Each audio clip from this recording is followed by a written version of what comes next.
Hello students, मैं doctor Lalita Yadav, associate professor economics, government college Kotputli. आज हम लोग पब्लिक फाइनेंस के बारे में चर्चा करेंगे कि पब्लिक फाइनेंस क्या है। सार्वजनिक वित्त आर्थिक सिद्धांत की सबसे पुरानी शाखाओं में से एक है।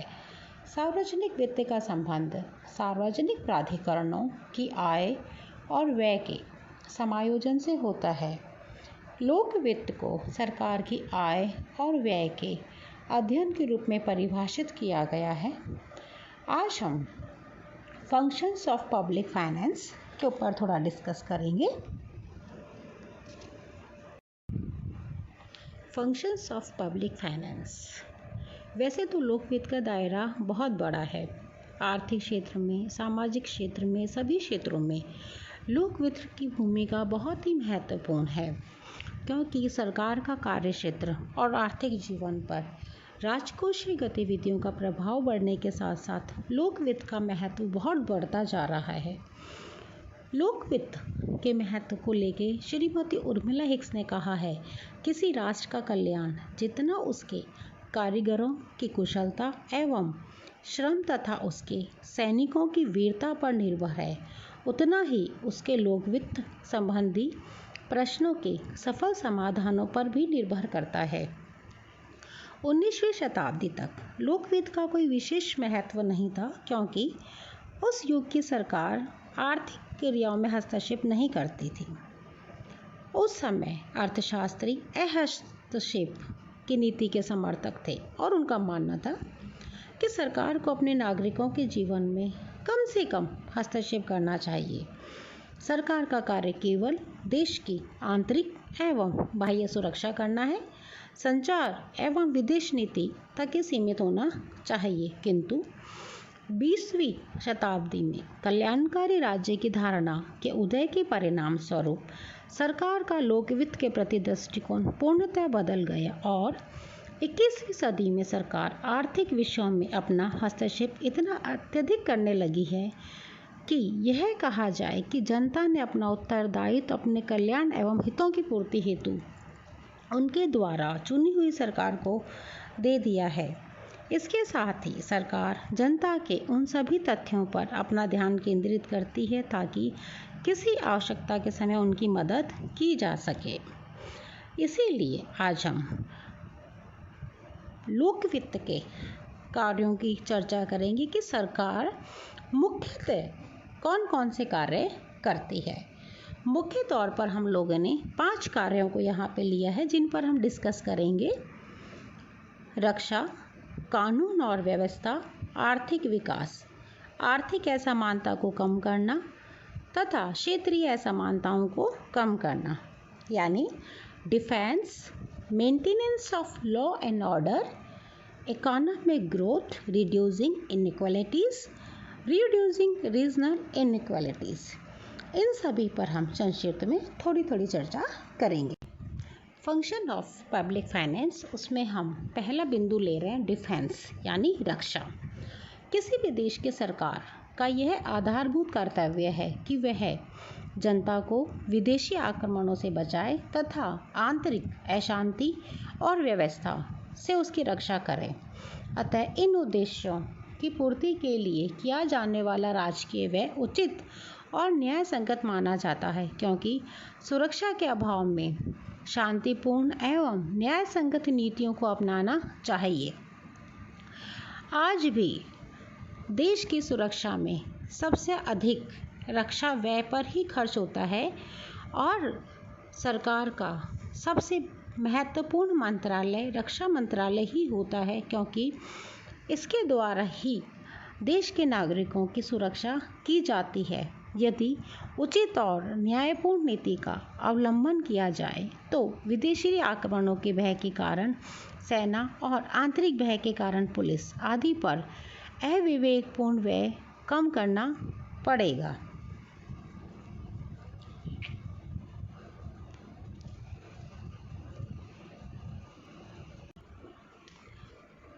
कानून और व्यवस्था का रखरखाव। दूसरा फंक्शन है maintenance of law and order. समाज में कुछ असामाजिक तत्व क्रियाशील रहते हैं जो असामाजिक कार्यों से चोरी, डकैती, हत्या आदि के द्वारा आय अर्जित करते हैं।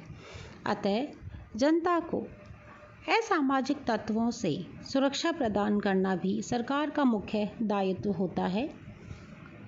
इसलिए सरकार कानून और व्यवस्था की रखरखाव पर भी विशेष ध्यान देती है ताकि एक उन्मुक्त माहौल में आर्थिक विकास के कार्य को गति प्रदान की जा सके।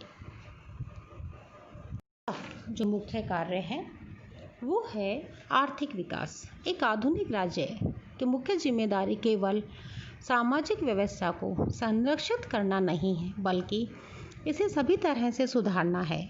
विकासशील अर्थव्यवस्थाओं में देश का मुख्य उद्देश्य आर्थिक विकास करना होता है। आर्थिक वृद्धि को सर्वोच्च प्राथमिकता दी जाती है। सार्वजनिक वित्त को विभिन्न क्षेत्रों में इस प्रकार निवेशित किया जाता है ताकि आर्थिक विकास के लक्ष्य को प्राप्त किया जा सके तथा इस हेतु पर्याप्त संसाधन उपलब्ध कराए जाते हैं। राज्य की आर्थिक क्रियाओं में वृद्धि के साथ साथ लोकवित्त का महत्व बढ़ता जा रहा है। सरकार देश की आर्थिक स्थिति को नियमित और नियंत्रित करती है। सरकार के इस कार्य में लोकवित्त एक महत्वपूर्ण अस्त्र का कार्य करता है। फिंडले सिराज कहते हैं कि राज्य की बढ़ती हुई क्रियाओं के लिए वित्त की आवश्यकता पड़ती है। इस वित्त को विभिन्न कल्याणकारी योजनाओं पर सतर्कता से व्यय करना पड़ता है। यह सब लोकवित्त के सिद्धांतों की सहायता से ही किया जा सकता है। भारत जैसे विकासशील देश में जहां संविधान में समाजवादी अर्थव्यवस्था तथा कल्याणकारी राज्य की स्थापना का संकल्प लिया गया है, वहां लोकवित्त एक विशेष महत्व रखता है। फोर्थ पॉइंट है हमारा आर्थिक विषमताओं को कम करना। लोकवित्त का मुख्य कार्य आर्थिक विषमताओं को कम करना है।